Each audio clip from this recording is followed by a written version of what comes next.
stream, I will do a keyword matching. I will do two kinds of matching. I will first do a perfect matching, which is pretty easy. Here I look for the exact string CyberAngel in the domain name. And I also do fuzzy matching, also called approximate matching. So I look for variations of the domain name. And this is much trickier because it's a much more time-consuming algorithm, especially because we see 5,000 domain names per second. It means we have only 200 microseconds to do the keyword matching. And to do fuzzy matching with thousands of keywords at this pace is a huge challenge. That's the first challenge we faced, and to overcome it, we found a nice little trick.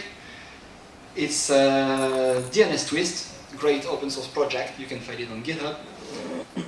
If you don't know it already, it's you give it a domain name like cyberangel.com, and it computes all the variations that are commonly used by the bad guys to drive traffic to their version of your website. So we pre-compute all the variations using DNS twists, and we look for perfect matches of these variations. So to overcome this first challenge, what we did is change the problem of fuzzy matching into a larger problem of perfect matching, and it works. So we look for all these keywords in the feed, and we managed to filter it down by 99%.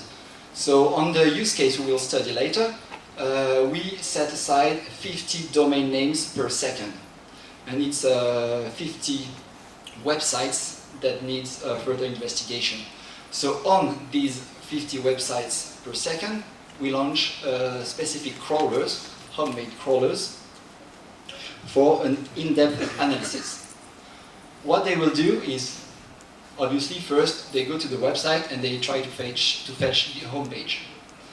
In the home page, I will look for the brand-specific keywords, because I told you there are some websites that do not advertise the brands in their domain name.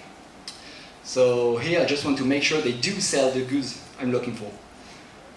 If they have these brand-specific keywords in the body of the page, then I will go through a heavier stage, but probably the most important one, which is the feature extraction. I will try to collect as much information as possible that allows me to automatically identify the website. What we call features here, it's who is lookup. We also do geolocation of the IP.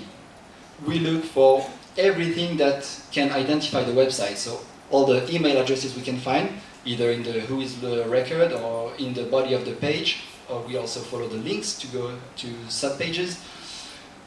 We also look for phone numbers in the body of the page, in the who is record, everywhere. We also look for analytics IDs, like Google Analytics. This is very useful, and it's because, you know, the counterfeiters, they're like you, they are businessmen, and they want to do business. And when you do business, you want to do marketing. And when you do marketing, you use Google Analytics.